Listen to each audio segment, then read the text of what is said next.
إن العبد إذا دعا واعتصم بالله والتجأ وصدق في دعائه والتجائه تفتحت أبواب السماوات. إذا دعا الله صادقا من قلبه وقد أحاطت به همومه في جسده من سقم في الجسد أو مرض أو ألم فأعياه الأطباء وكثر عليه وعظم عليه البلاء أو عظم عليه بلاؤه في البنات والأبناء، وأصبح كلما ضحك أبكاه همه وأبكاه غمه وأحزنه وأقلقه. إن العبد إذا وصل إلى هذا الحال وتوجه إلى الكبير المتعال بصدق ويقين فإن هذا هو المقصود من البلاء.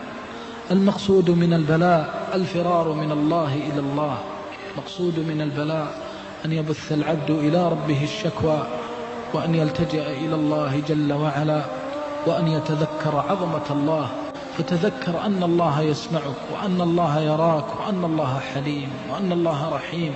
فقل يا رب أنت ترى حالي وتعلم ضعفي وتعلم فقري، يا ربي إليك التجأت، يا ربي إليك اشتكيت، يا ربي إليك بك استعنت وعليك توكلت وفوضت أمري إليك وألجأت ظهري إليك وآمنت بك وأسلمت إليك.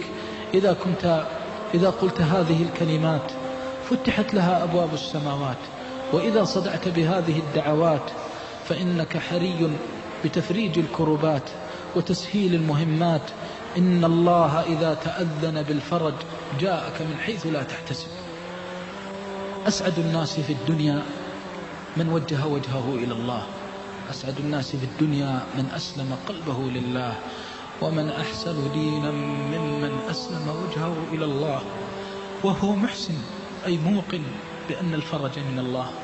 إذا أذلك الناس علمت أنه ليس بيدهم عزة ولا ذلة، وإذا أهانك الناس وأنت تطلب منهم أن يعينوك ويساعدوك فاعلم أنهم لا يملكون لأنفسهم ضرا ولا نفعا ولا موتا ولا حياة ولا نشورا.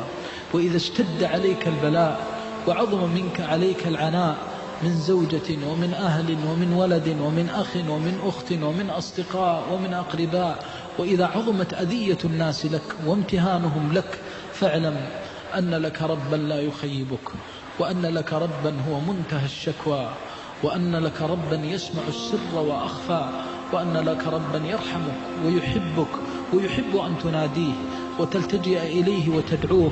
أمن يجيب المضطر إذا دعاه ويكشف السوء ويجعلكم خلفاء الأرض أإله مع الله. يا هذا إن صدقت مع الله صدقك. من هذا الذي وقف بباب الله فطرده؟ حاشاه. من هذا الذي صدق مع الله فخيبه؟ حاشاه.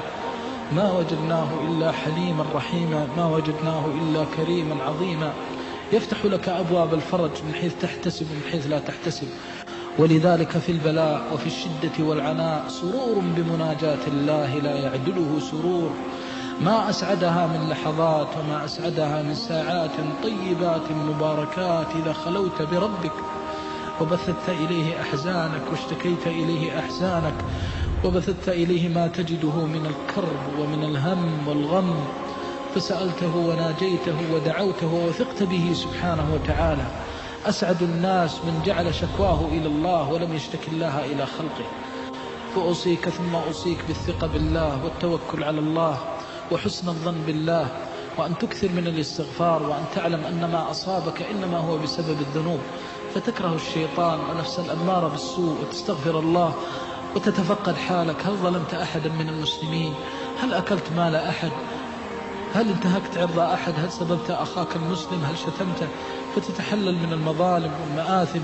من فعل ذلك صار البلاء خيرا له وصار البعد قربا له.